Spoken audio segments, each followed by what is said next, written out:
Alô, pessoal, vamos continuar então nosso estudo do processo tributário administrativo aqui do município. Vamos lá? Vamos detonar aqui o decreto 14.602 de 1996. Então, você que está estudando aqui para nós, para o ISS Rio de Janeiro, vamos dar continuidade então da nossa aula. Vamos falar de uma parte que é um pouquinho decoreba, mas tem um sentido lógico nessa decoreba. Por quê? Porque existem algumas tarefas dentro do processo administrativo tributário que com certeza vão levar menos prazo do que outras, né? Umas que a princípio a pessoa vai pegar o processo, vai estudar o processo, vai ter que dar uma resposta objetiva no processo, né? Vai julgar o mérito, vai julgar as condições. Sim, isso é uma coisa que vai demorar mais prazo. Outra que é para dar uma sequência, simplesmente ali uma anotação, fazer alguma coisa no processo, tem um prazo menor. Vamos ver como é que são os prazos aqui dentro do processo administrativo tributário carioca. Vai na telinha, então, o artigo 26 do decreto e fala assim, ó, o prazo deve ser cumprido pelos servidores, serão de... Então, ó, prazos a serem cumpridos, ó, prazo menorzinho aqui, ó, 2 dias. Para atos de uma mera anotação, encaminhamento ou remessa para outro órgão. Para a lavratura de um termo que não implique nenhuma diligência ou exame externo, diligência sempre você vai pensar em colocar aí o auditor fiscal para poder fazer alguma coisa lá no local dos fatos. Então, é uma diligência. Ou um exame que, a princípio, precisa de um perito. Então, são situações piores, né? Ou você precisa de mais prazo. Agora, só lavrar o termo, não. Para o preparo do expediente necessário ao andamento do feito, então você vai lá, faz uma breve verificação e já prepara para o julgamento. Para entrega na repartição do auto de infração ou de apreensão, de constatação, termos de arrecadação de livros e documentos. Então, você é uma pessoa que está dentro da Secretaria da Fazenda Municipal e você recebeu esses documentos, você tem que dar trâmite a esses documentos. Você vai ter que levá-lo até a repartição para que eles possam receber uma anotação e um número, uma numeração. Então, para esses todos, vou até separar aqui, achei melhor a gente separar. Então, vamos separar aqui em outro slide. Para esses todos aqui, o prazo será de 2 dias, tá? É o prazo menor, então, que está aqui dentro da nossa legislação municipal, o prazo de 2 dias. Vamos guardar aqui que as coisas mais simples, tanto é que a palavra simples aparece aqui, né? Então, as coisas mais simples levam menos tempo, 2 dias é o prazo. Beleza? Às vezes você não precisa decorar, né? Você tem que ter uma lógica na cabeça para que mesmo sem decorar você mate na prova. É isso que eu quero que você, a princípio, entenda. Então, veja outra situação. Por exemplo, olha só. Prazo de... Agora vamos aumentar, né? Prazo agora de 10 dias. Tá vendo ali? 10 dias. Quando que eu vou usar esse prazo de 10 dias, professor? Para o lançamento de informações sumárias. Lançamento de informações. Então, tem um trabalhinho um pouco maior aqui, ó. Você vai lançar essas informações, mesmo elas sendo sumárias, ou seja, não detalhadas, ainda assim, né? Você tem 10 dias. Para a solicitação de diligências, ou seja, houve uma análise daquela situação proposta e você vai precisar que um fiscal da prefeitura vá até o local dos fatos. Então, você vai solicitar uma diligência. Então, para que isso seja feito, tem que ser feita uma prévia análise. Então, de 2 dias, a gente pula para 10 dias, tá? 10 dias aqui é o prazo, então a gente vai para a solicitação de diligência. Beleza, vou fazer um slide só para cá também, né? Vamos agora para o terceiro prazo. Então, eu pulei de 10 dias, né? Aqui, ó, estamos aqui em 10 dias, né? No inciso número 2, né? Que são os prazos da Receita, dos servidores. Bom, terceiro prazo agora, vamos para o prazo de 30 dias. O servidor tem 30 dias, opa, o prazo maior. Então, o prazo maior, então a gente tem 2, 10 e 30 para a Receita Municipal. É o prazo para que o contribuinte, o fisco, não, perdão, aqui é o prazo do fisco, né? Então, o prazo será o maior de 30 dias para a interposição do recurso à instância especial das decisões do Conselho de Contribuintes. Então, a gente vai ver que o recurso especial vai ser utilizado muitas vezes quando há uma inconsistência entre os julgados, o julgado que você recebeu e os julgados anteriores do próprio Conselho de Contribuintes. Para isso, o fisco tem direito a entrar com recurso especial. Prazo para ele entrar com esse recurso. Está lá, ó, 30 dias, é o prazo maior. E é o único que tem dessa escala, né? 30 dias. O prazo que trata o inciso número 3, né, os 30 dias do recurso especial, interrompe-se com a formulação de exigência ou com um pedido de pronunciamento de outro órgão, reiniciando seu curso desde a data em que for cumprida a exigência ou recebida a resposta. Então, esse prazo ele vai se interromper com a formulação da exigência, o pedido de pronunciamento por um outro órgão, quando a princípio você precisa de um posicionamento de um outro órgão, e reinicia seu curso quando volta a resposta desse outro órgão. Então, às vezes você está lá com um processo, e aí você precisa de um posicionamento da Polícia Estadual ou da Polícia Federal a respeito daquele processo, porque se iniciou com uma ação, né, policial, houve a lavratura do auto, agora eu preciso de um posicionamento deles para poder dar sequência ao auto. Então ele fala, nesse recurso especial, eu vou aguardar o posicionamento desse órgão oficial e depois eu, né, interrompo o prazo, depois eu volto a correr o prazo. O prazo interrompido tem um efeito interessante, ele não é suspenso, ele é interrompido, então ele vai reiniciar do zero. Então a interrupção de prazo, ela reinicia do zero, diferente da suspensão, que você reinicia de onde parou. Aqui você vai reiniciar do zero. Interessante essa pegadinha possível aqui, ó, né? Falando sobre a interrupção, então vamos marcar aqui, ó, vamos botar aqui em negrito e em vermelho, palavras-chave aí para você estudar para a prova. Beleza, professor? Vamos lá, ó. Agora, prazos dos contribuintes. Então, o contribuinte também tem prazo. Ele tem prazo de 2 dias? Não tem prazo de 2 dias, o contribuinte. Ele tem o primeiro prazo dele é de 10 dias. Então, prazo de 10 dias para o contribuinte é para quê, professor? Então, esse prazo de 10 dias é para cumprimento de exigências formuladas em procedimentos ou processos administrativos tributários. É para interposição de recursos às decisões que indeferirem de plano às petições que não preencherem os requisitos dos artigos já previstos, né? 7º, 9º, 10 e 81. Então, veja, se for para cumprir alguma exigência formulada em procedimento ou processo, o contribuinte tem prazo mínimo 10 dias. Para ele interpor seus recursos, né, contra alguma negativa de petição, também 10 dias. Para a interposição de recursos que negaram seguimento à sua impugnação ou ao seu recurso ordinário, também 10 dias. Para interposição de recursos que negarem seguimento à impugnação em caso previsto no próprio decreto, também. Veja, não é o prazo do recurso em si, a gente vai ver que o prazo do recurso é maior. É o prazo para, a princípio, reclamar de uma negativa de uma impugnação, de uma negativa de uma petição. Então, ele tem um prazo de reclamação ali, e esse prazo é um prazo mínimo de 10 dias. É o prazo menor que o contribuinte vai ter. Tá certo? Bom, tome cuidado. Ó. O prazo será agora maior, no caso, e vai lá para 30 dias, prazo do contribuinte, né? Irá para 30 dias. Quando, professor? Para cumprimento de exigências formuladas em procedimentos relativos à revisão de elementos cadastrais de imóveis. Então, olha só, prazo para revisão, procedimentos para revisão de elementos cadastrais de imóveis. Por que isso? Para, com certeza, você aferir a base de cálculo do IPTU e do ITBI, que são tributos relacionados a imóveis, seja sobre a propriedade, seja sobre a transmissão. Então, você vai ter uma revisão desse valor, gera um pouco mais de trabalho, dá para você entender isso, né? Porque às vezes você tem que pedir um perito, às vezes você tem que fazer uma visita ao imóvel. Então, 30 dias vai ser, a princípio, né, o prazo. Para apresentação de impugnação, lembra da impugnação? Que é justamente quando nasce o processo administrativo tributário aqui no município. Então, para apresentação da impugnação, nós temos aqui, o contribuinte tem o quê? O prazo de 30 dias. Para interposição dos seus recursos. Então, lembra do recurso do que o contribuinte pode entrar?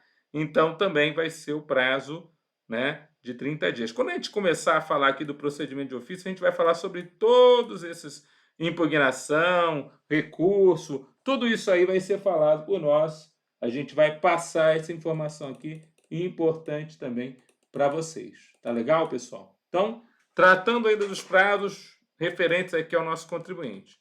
Prazo grandão agora, prazo de 60 dias. Olha só o prazo, perdão, pulei aqui, ó. Prazo de 45 dias para a prática de atos previstos no artigo número 35. Então, a gente tem um prazo, né? Um prazo aqui de 45 dias para a prática de atos que estão lá no artigo número 35. O 35 fala: compete ao sujeito passivo produzir provas que justifiquem no tempo do ato ou fato a sua pretensão através de meios permitidos e tecnicamente aceitos para a demonstração do valor venal de imóvel. Então, vamos botar aqui o bizuzinho aqui, ó. é para ele demonstrar valor venal de imóveis. Opa, então tá aqui, ó. É para isso, é para demonstrar valor venal de imóveis.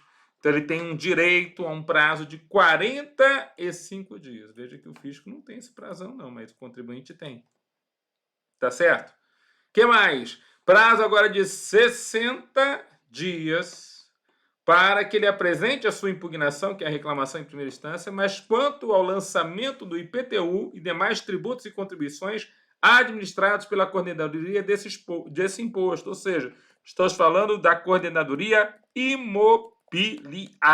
Lembra que eu falei para você que nós temos duas fases, aliás, dois órgãos principais de registro aqui no município do Rio de Janeiro, que é o órgão cadastral imobiliário, onde os tributos imobiliários são, a princípio, auferidos, verificados, fiscalizados, e nós temos o cadastro mobiliário, que está relacionado literalmente aos tributos que não tem nada a ver com imóvel, entre eles, principalmente o nosso ISS. Então, aqui o cadastro imobiliário ele é muito importante, a gente deve levar em consideração para levarmos para a nossa prova. Parágrafo único será de 15 dias, desde que não haja outro fixado na legislação tributária, o prazo para a prática de atos por parte do contribuinte. Então, veja, para a situação dos prazos relacionados à impugnação do IPTU e tributos relacionados a imóveis, 60 dias. 15 dias é o prazo genérico. Vamos colocar aqui, ó.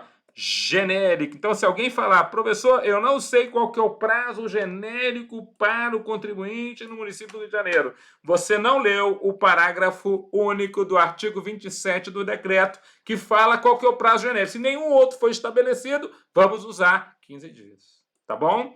Vamos usar o prazo de 15 dias. Beleza? Essa informação é útil e extremamente interessante. Tanto é que eu vou separar ela aqui no seu material, que depois vai ficar com você por escrito, e vamos colocar aqui um artigo muito interessante que baseia, esse artigo ele se baseia no artigo 210 do Código Tributário Nacional, que vai falar sobre a contagem de prazos em matéria tributária. Então você exclui o primeiro dia, inclui o último, não pode começar nem terminar em prazo de dia de expediente não normal, quer dizer, só pode começar e terminar prazo em dia de expediente normal, não pode começar no sábado, não pode começar no domingo, não pode terminar no feriado, e assim por diante. Tudo isso está lá no artigo 210 do CTN, repetido agora. Prazos dentro da legislação carioca são contínuos, ou seja, uma vez iniciados, vão até o final. São peremptórios, ou seja, uma vez encerrados, quem a princípio está dependendo daquele prazo perde o seu direito. Exclui da sua contagem o dia do início. Então, exclui-se o dia do início. Inclui-se o dia do vencimento. Inclui-se o dia do vencimento. Parágrafo único. Os prazos só se iniciam ou vencem em dia de funcionamento normal na repartição fiscal. O que é funcionamento normal? Expediente normal. No órgão em que deva ser praticado o ato onde tramite o procedimento ou processo. Que história é essa, professor Tudão? Bom, a história é o seguinte: o dia de expediente normal na repartição é o dia que você não tem alguma circunstância que gera um expediente, meio expediente ou sem expediente. Que é o caso, por exemplo, quando o governador do estado de São Paulo faleceu, né, o Mário Covas, esse é um caso mais antigo, e a princípio foi dado 3 dias de luto no estado inteiro, então as repartições ficaram com expediente somente interno, não podiam mais atender ao público por causa daquela situação.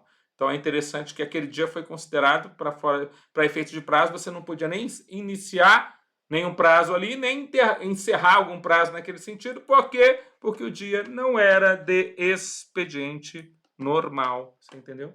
Então, essa foi a situação aqui.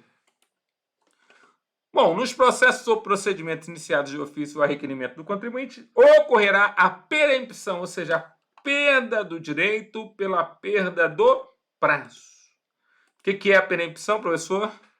É a perda do direito pela perda do prazo, certo? Se este, no prazo fixado na legislação, não exercer seu direito ou não cumprir a exigência que lhe tenha sido formulada. Então, essa perda de direito de perempção é justamente pela perda do prazo. Quando a perempção se referir a cumprimento de exigência, a autoridade competente poderá apreciar o mérito com base nas informações disponíveis nos autos e em outras que, porventura, venha a apurar. Então, se for referido a um cumprimento de exigência, você pode apreciar, né, a autoridade competente pode apreciar o mérito com base nas informações disponíveis no auto e em outras que porventura venha apurar. Mas a perempção é sempre isso, né? Quer dizer, você está verificando se aquele procedimento foi feito corretamente, seja ele de ofício, ou seja, feito pelo fisco, seja ele a requerimento do contribuinte. É claro que a perempção é um risco, né, de caducidade do direito, justamente porque ao escorrer o prazo e não cumprir aquele determinado item lá dentro do processo, o processo pode ser extinto, né? Seja da parte do contribuinte, ou o processo pode ser perdido pela secretaria, seja a parte do fisco, né? Quer dizer, então, a perempção ela tem efeitos muito importantes. Bom, para os servidores e autoridades, como é que se contam os prazos? Artigo 30. Para servidores e autoridades, desde o efetivo recebimento do expediente ou estando este em seu poder, da data em que houver concluído o ato processual anterior ou expirado o prazo para a prática de ato a cargo do interessado. Essa é a situação, quer dizer, eu sou o servidor, eu recebi o expediente, começa a contar o prazo contra mim, né? Ou eu já estou com o expediente na mão e um outro ato processual foi feito no expediente, começa a contar o prazo contra mim. Você entendeu? É assim que funciona dentro do município. Para o sujeito passivo, desde que ele tome ciência da intimação. Então, por exemplo, o sujeito passivo, ele a princípio recebe a autuação, auto-infração e intimação. Aí ele recebe, ele tem que assinar. Assinou. É uma pessoa hábil para assinar pela empresa. Assinou? Pronto. Começa a contar o prazo contra ele. Então, na verdade, desde a ciência da intimação, que é a assinatura por escrito, ou se a esta se antecipar, da data em que manifestar por qualquer meio inequívoca a ciência do ato, ressalvado o ato do inciso subsequente. Ou seja, se ele receber, beleza. Se ele nem receber fisicamente, mas já se manifestou via eletrônica, por exemplo, também é como se já estivesse começando a contar o seu prazo. Para efeitos do artigo 27, inciso 4, então, para efeitos do artigo 27, inciso número 4. Como é que ele fala aqui, né? Artigo 27, inciso 4. Ele diz assim, ó, da publicação no Diário Oficial da União, da emissão do ato contestado. Então, artigo 27, inciso 4, né? Fala dos prazos. Inciso 4, 60 dias para a impugnação do IPTU. Então, para efeitos da impugnação do IPTU, que é o que ele está falando aqui, ó, vamos botar aqui, ó, impugnação IPTU. Quando eu falo IPTU e demais tributos imobiliários, né? Na publicação do Diário Oficial da União, da notificação da emissão do ato contestado ou da intimação, do sujeito passivo nos termos do artigo 25. Então, veja, para efeitos do prazo a ser contado para impugnar o IPTU, então, como o IPTU, né, ele tem a sua notificação dentro do Diário Oficial do município, então, da notificação, né, da emissão do ato contestado ou da intimação do sujeito passivo, né, no caso de cobrança do próprio IPTU. Então, também vai se contar aqui o prazo. Então, veja que nós temos aqui 3 situações distintas aqui para a contagem de prazo, para o servidor e a autoridade, para o sujeito passivo e para o sujeito passivo na impugnação do IPTU. Os prazos podem ser prorrogados? Alguém pode perguntar isso para você. Por uma única vez. Por igual período ao anteriormente fixado, então se era um prazo de 15 dias, pode ser prorrogado por mais 15, 30 dias por mais 30, 45 por mais 45, 60 por mais 60.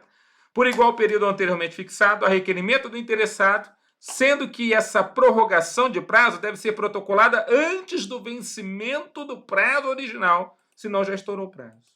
E desde que haja uma justificada necessidade da prorrogação. Então não é essa bagunça, por exemplo, se alguém perguntar para você na prova, e aí vem questão de prova. Se alguém pergunta para você na prova, qual que é o prazo para um determinado item? Aí você fala, esse prazo está lá na lei, que é 15, mas como pode ser prorrogado, então ele virou 30. Não é assim. O prazo é de 15 dias. Para que haja prorrogação, tem várias condições. Uma delas é 14 dias e meio, eu tenho que entrar com pedido de prorrogação. Antes de encerrar o prazo, eu entro com a prorrogação. Você entendeu? E outra coisa, tem que haver uma justificativa para essa prorrogação. Então, o meu pedido de prorrogação tem que apresentar justificativa.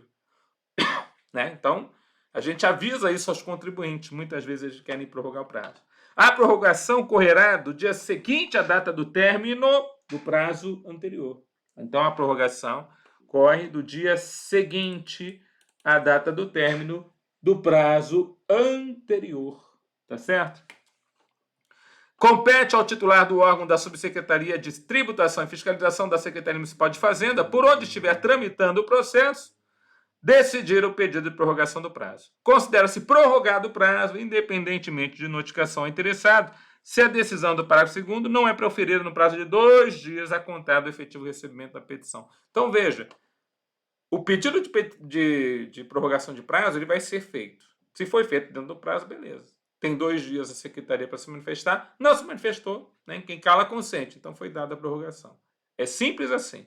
Beleza, pessoal? É isso que a gente tinha para falar a respeito dos prazos. Espero que você tenha entendido legal, né? No próximo bloco, umas questões inéditas para você treinar. Fiquem com Deus, bom estudo. Nós vamos arrancar a vaga. Fica firme, você vai ser fiscal. Até a próxima.